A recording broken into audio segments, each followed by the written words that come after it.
make sure that I don't charge with from the direction where the pikes are down. Right, so there we go. Here comes our boys. Beautiful. This is an accurate description. So on your screen you can see an accurate description of what our cavalry, the number of medals that our cavalry wins from our battles. This is a historically accurate picture from 395 AD. The boys and their horses. Too fast. That pike unit almost caught up to one of my horses, but yeah, he's way too fast for him. Ladies and gentlemen, lovers of war, traders of great renown, I, the Strategic Indian, bid you welcome to my channel, where our motto is think, practice thinking. If you like the content, please do not forget to like and subscribe. Also, leave a comment, which will greatly help with the almighty YouTube algorithm. We start today's episode from where we left off from the last time. The odious Marcomanni have attacked our fortified position near Iuvanum. What they have failed to notice is our cavalry superiority. While they bring one unit of Germanic horses, we bring several to the show. In this episode, you will see why cavalry is king in Attila. How one unit of cavalry can do the job for which you would need 3 units of infantry or 4 units of projectiles, and yet somehow come up with a more desirable outcome. The Marcomans will be learning this lesson the hard way today. Their 2 armies against one of mine will be sent limping back to their capital. This same army will then turn their wrath upon the Vandals and crush their incipient dreams of one day sacking Rome. Over the centuries, the name Vandals became interchangeable with destruction and has become its synonym. The first known written references to the tribe was in AD 77 when Pliny the Elder mentioned Vandilii. However, the Vandals' roots are uncertain and their early history is contested. They are thought to have migrated from what is now Germany from Scandinavia. These humble people would one day go on to sack Rome in 455 CE. The great Vandalic tribes, which had designs upon the eternal city itself, will be turned into a footnote of history. Neither remembered by bards nor celebrated by warriors, the Vandals will slink back into ignominy from whence they sprang forth. In this manner, today, our Central European theatre will first absorb a massive hammer blow and then strike forth breathlessly towards an enemy, the Vandals, which shall be relegated to the passing interest of some bored academic. We shall be defending a fortified position, a first in the series. I have therefore made some crude paintings using MS PowerPoint to illustrate the lay of the battlefield, our assets, the enemy disposition, and a helpful key to understand various units. This took me an inordinate amount of time, so you're welcome. Roman forts have 6 entrances, 6 towers, and 4 deployables to slow down or hurt the enemy. These are 2 palisades and 2 sets of spikes or caltrops. I place these deployables standard in the following fashion unless otherwise mentioned. It leaves a clear cross-section to allow my troops to make a hasty retreat if they so require. Since we have cavalry superiority, we shall be using it by venturing out of the fort and let the enemy walk into our fort, where they will be shot into pieces by our towers. There is no way to know where the enemy disposition shall be at the beginning of the battle, and it so happens that the enemy comes from 2 directions as shown on the map. Additional enemy troops come in from the direction indicated here, and it is as expected from the orientation on the campaign map. Thank the Emperor for that. Our reinforcements will be coming in from the top left, and we will run out of the fort to merge with them infantry to hold all 6 entrances of the fort, there is no point staying inside the fort and getting overwhelmed. Plus, remember, we have cavalry superiority who require a lot of available space to operate optimally. Our first goal shall therefore be to spot and completely eradicate their cavalry from the equation and secure for ourselves the full control of the battlefield. We shall then degrade their numbers with our projectile units and take opportunities as and when they present themselves. Finally, our infantry line will come in and finish off any remaining troops helped by our ubiquitous cavalry. As the ancient adage goes, any plan is only as good as its execution. So, let us begin. We begin by moving out all of our troops while we scan carefully to see where the enemy is, especially their lone cavalry, which is going to be priority number 1. There. The enemy is coming in from 2 opposite directions, which leaves our approaching reinforcements to come in from a clear side. Sometimes it can happen that they come in from the side and then you have enemy between your reinforcements and your main troops, which complicates the situation. So I start moving my infantry and I group all of my projectiles and my cavalry, and I begin presenting an easy bait of cavalry. So their lone cavalry starts coming forward, and I start making preparations for a cocoon around their cavalry. This cavalry is priority number 1. This has to go away. Meanwhile, our own projectiles, which are mobile, so our horse archers and Germanic brigands are put on skirmish mode, and they begin firing on the enemy. There we go. We are going to take on their cavalry now. We are going to prioritize their axes while we continue to move our troops backward. There is a little hillock which we might take an advantage of later on.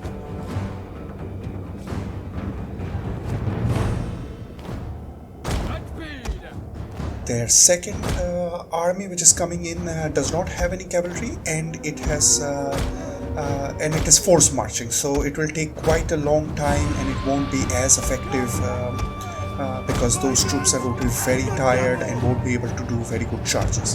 However, with a lot of spears and 2 javelin units, that is not to be trifled with. Right, so their cavalry is running. We move our cavalry. One of their X units has completely melted thanks to our javelins and our archers. Horse archers, so our horse archers are just firing normal shot because this is this X unit is just wearing cotton shirts. Right, so we're going to take out this X and pike unit. Now pikes kill horses, that is of course the wisdom. However, I'm going to show you how exactly to go after pikes when you have got 2 horse units. Right, so I move 1 horse unit to either side.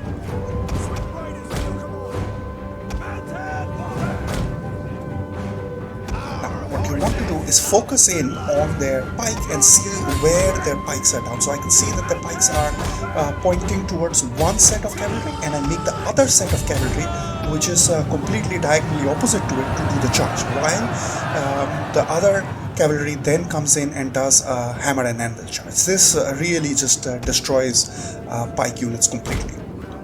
Right.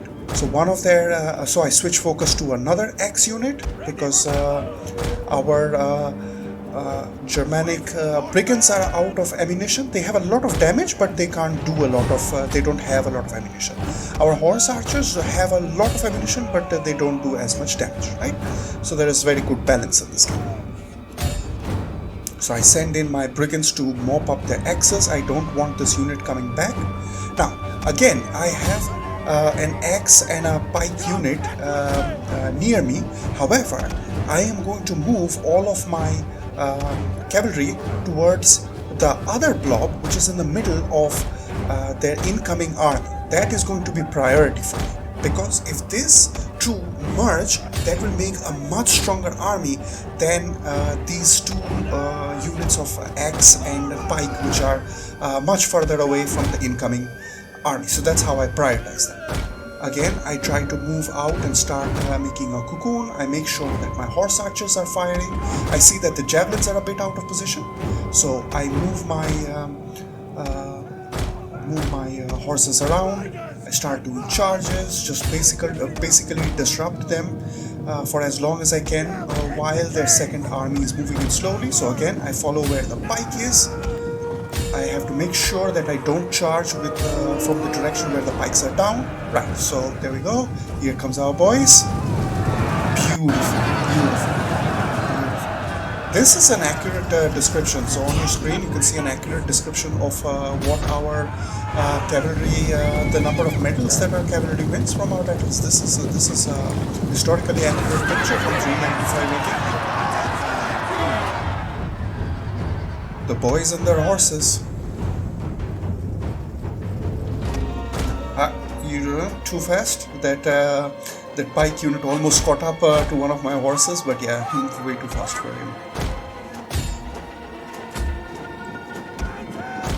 But these javelins are a pretty tough unit. Germanic javelins can hold their own for a little while against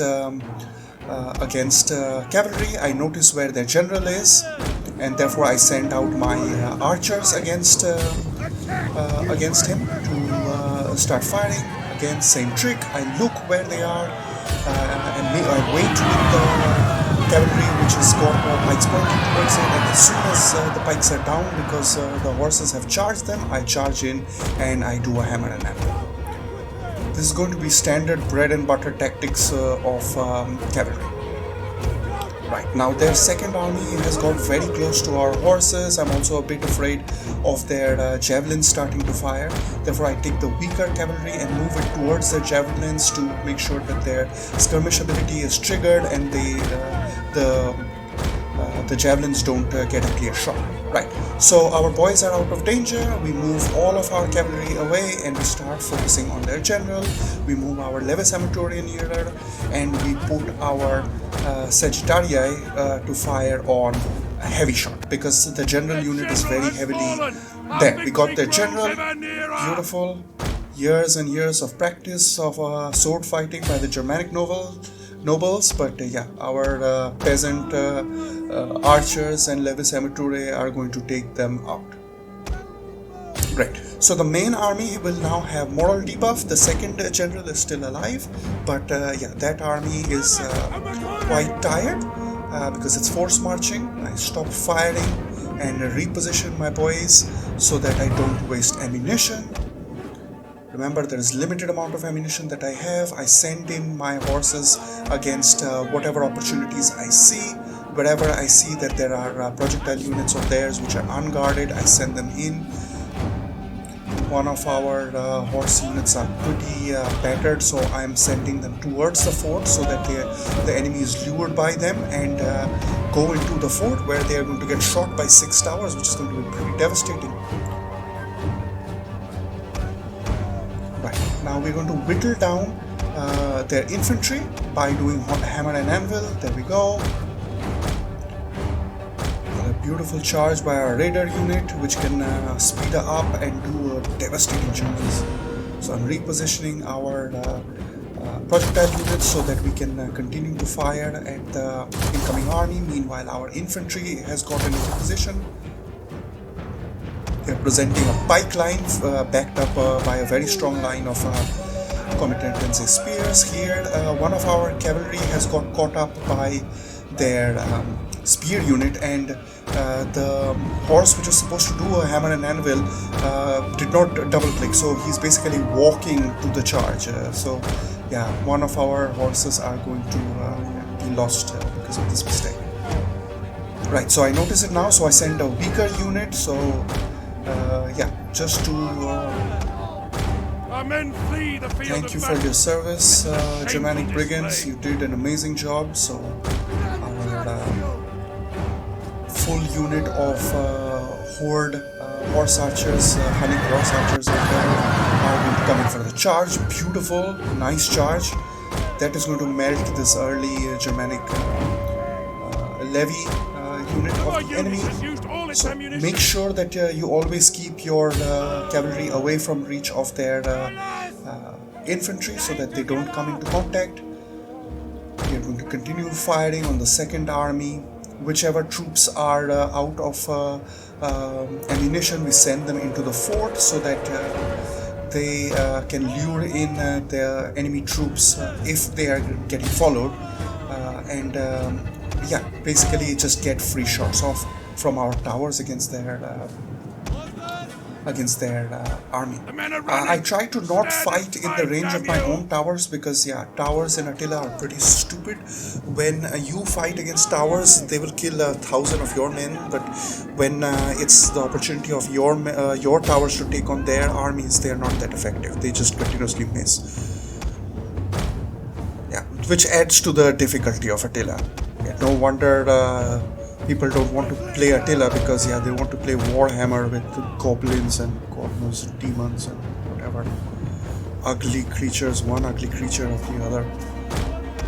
Fantastic magic and everything. As a scientist, yeah, I have no mercy for magic. I don't have any mercy for magic.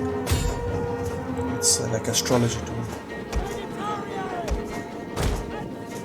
Right, so our javelins are done firing. We just keep on exhausting them by firing, and yeah, this army will not be doing very well once it gets into fighting with our infantry, because our infantry is fresh with a very nice. Let's watch this charge. Beautiful, another beautiful charge. Cavalry in Attila is just the best. It's so beautiful. It's so thankful to play with cavalry heavy armies. It's just a pity that yeah, as Western Rome, it really takes you a long time to establish cavalry because you have to build a lot of buildings and then you are able to do it. While you know, barbarian factions, yeah, they build a farm and then they can bring really good cavalry units. Apparently, cattle farms breed horses. So we charge the general who's locked by our infantry line. Beautiful charge again by our scout equites. Scout equites are the best unit in the game. Well, when you're playing the Romans. So I send our boys to do a mop-up because I don't want very many of their troops to run away. There, we got the victory because yeah, they didn't have numbers. The second army was tired out of its mind. Its general got killed by that charge. I didn't get the notification because yeah, I killed the first general.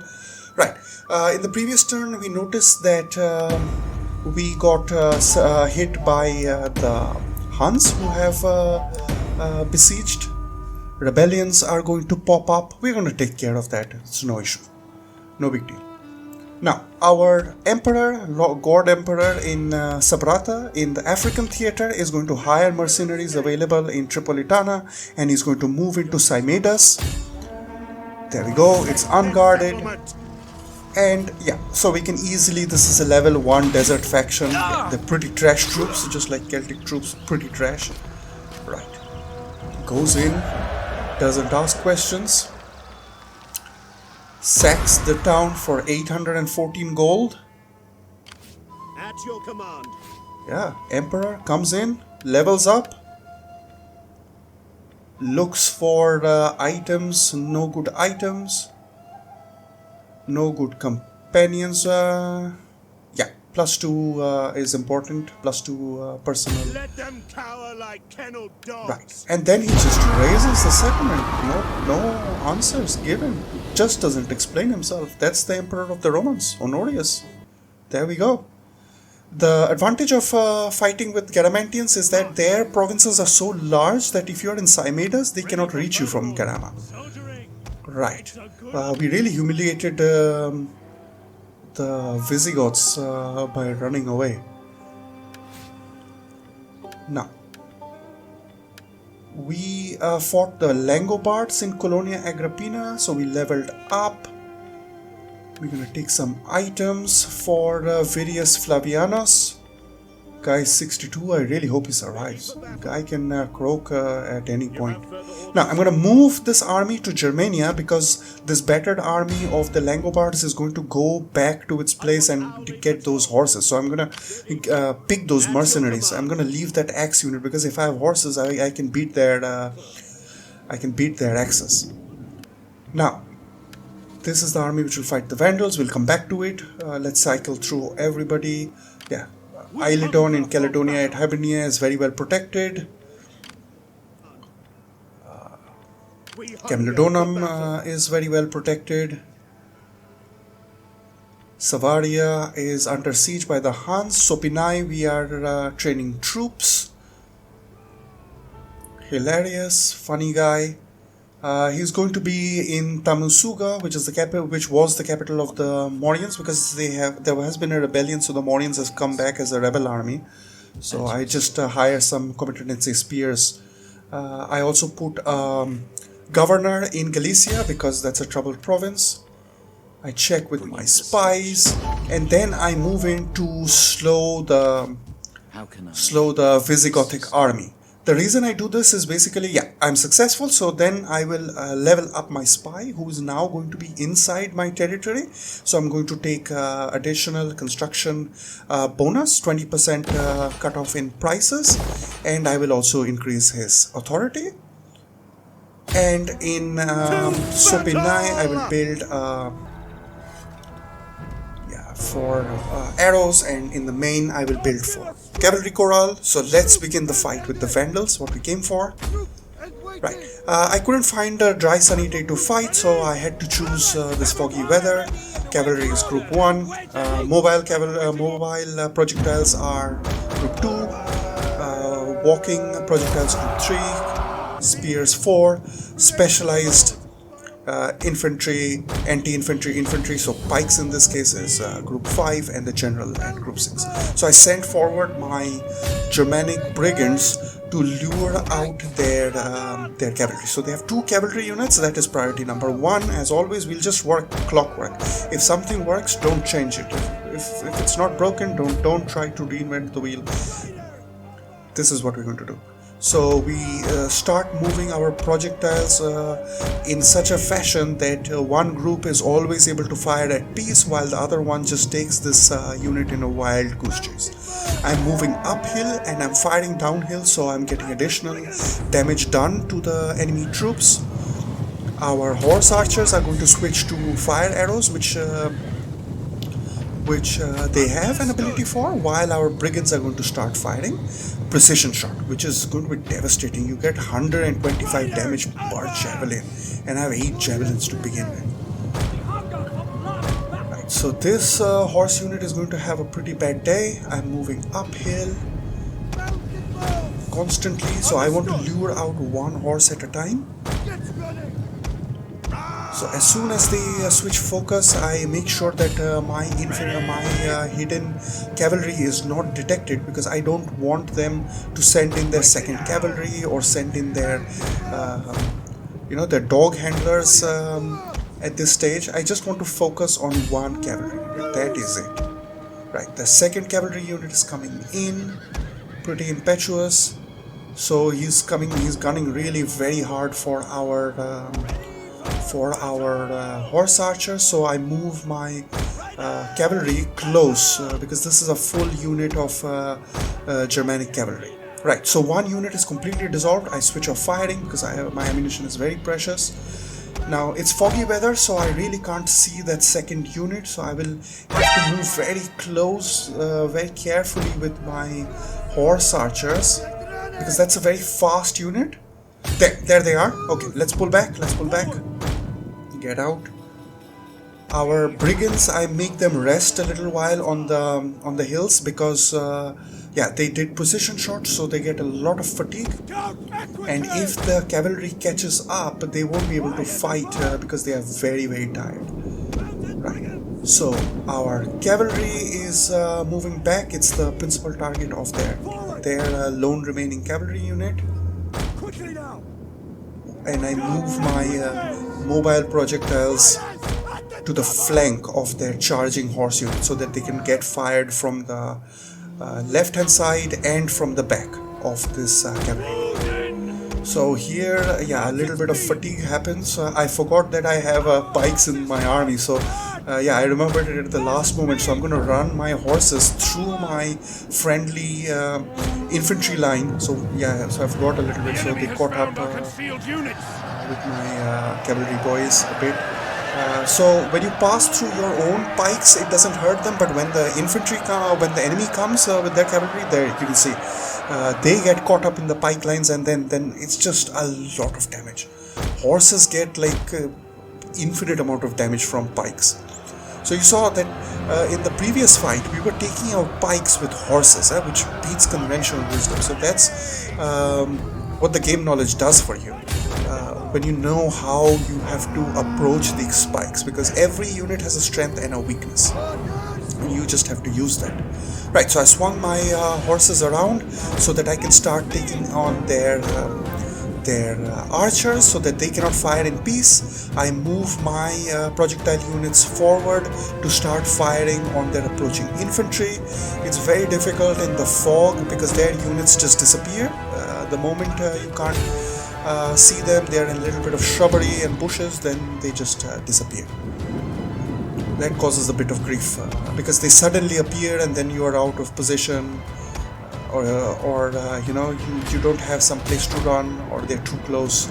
So right now it's very hectic in the battlefield. They have probably let loose their warhounds, and their warhounds are a very dangerous unit. There you can see in the center of the screen they have fired their set their warhounds loose on our infantry. It's very difficult to see while you are doing the actual battle, so I didn't see it unless I saw it. I noticed it very late when I noticed that my horse archers were just consistently losing numbers while they were not near to any unit. They were not in melee, they were not near to projectile units. They were just losing numbers because these dog units, they unleash these warhounds, and these warhounds, even if the unit which is their handler runs away, these warhounds continue to wreak havoc, and it's a very frustrating unit.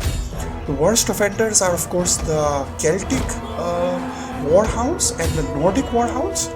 Those are really a special breed of headache. Right, so I'm moving my cavalry away from their infantry because they have a lot of infantry superiority, and they are going to try to catch up with our cavalry, and their spears will be just devastating against our cavalry. Right, so one unit of infantry is continuously charging and not letting our projectile units, our foot projectile units, work in peace. So I have to continuously put them in skirmish mode, or just make sure that I maintain distance between my projectile units and this one sole unit of infantry. This guy is really dedicated to his job. I also make sure that no unit is able to run away, because yeah, the Vandals end here. This is the end for the Vandals. These guys are not going to have a single unit left which is going to threaten our future. We are going to make sure that this army is cavalry heavy. It remains cavalry heavy, because yeah, I can't recruit horses that easily. I can only do it from stables which are in Pannonia, and this is a different province, so I can't even get Roman horses very easily. Right. Having said that, we have lost a Germanic cavalry unit, but yeah, it did its job.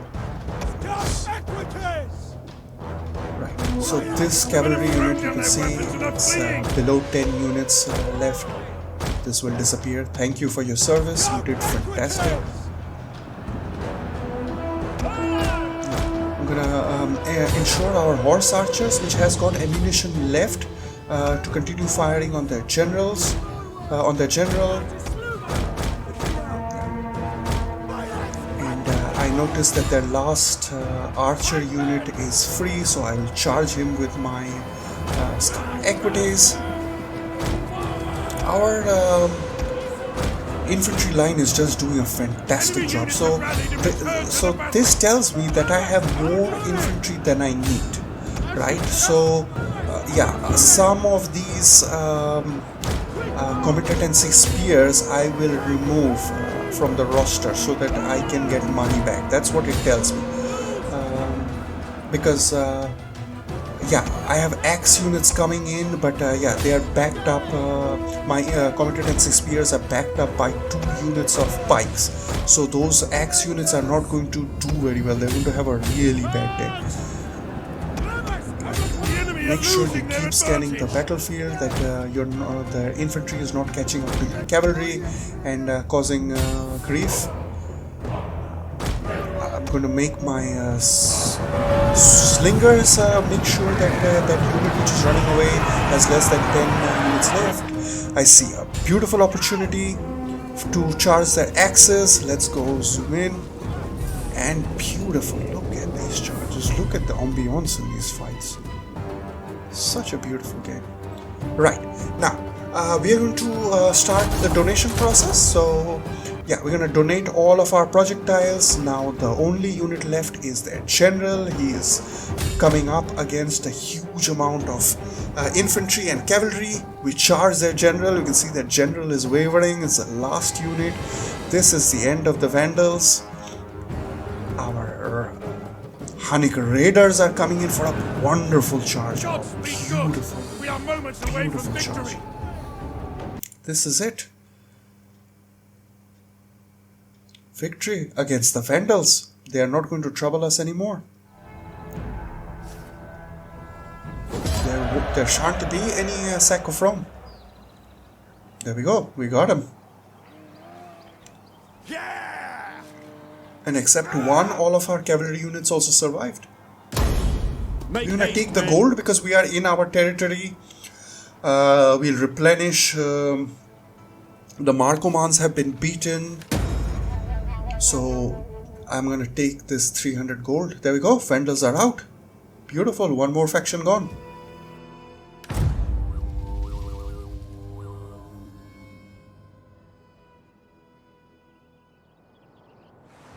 So we did our final checks and turn. This is where the Abdanians come to rest when you destroy them. They come near to Burdigala, to the beautiful French coast, near the Pyrenees mountain, to be pirates. Ostrogoths. They are quite near to the Hunnic stack, which is laying siege to Savaria. That can be to our advantage because the Huns and the Ostrogoths start out fighting each other. So this Hunnic army is right now between me in Savaria and the Ostrogothic army in the back. That I think will be to our advantage. Yeah, with this is total war. These advantages can make day and night differences. Yeah, Huns, I don't think they are going to attack. If they didn't attack that first turn, they are not going to attack now. This is a beautiful city. I have some units, a very good garrison. Yeah, there we go. Huns didn't even attack Savaria. White Huns, I'll go into the campaign map to see how much they are burning down. So I'll do that off camera. Eastern Roman Empire, one of the most competent factions in the game. Not. Got him! Got him! Bastarnians. This is dangerous. They have laid siege on Sirmium. Marcomans, yeah, after getting slapped the previous episode, they are going back to their city of Casurgis to lick their wounds. Nobatia is fighting Eastern Roman Empire. They'll probably be causing them a lot of grief. Yeah, randoms, Dacia, Palmyra, done, and turn. Beautiful. Okay. So yeah, Parthia is out. Who knew? They start out in the beginning in front of the White Huns and then they get eliminated very early on. This is beautiful. So let's see. Somebody is revolt. Right, we also adopted a character. Okay, I'll see you guys in the next episode. And thank you very much for watching. This has been the Strategic Indian, signing out.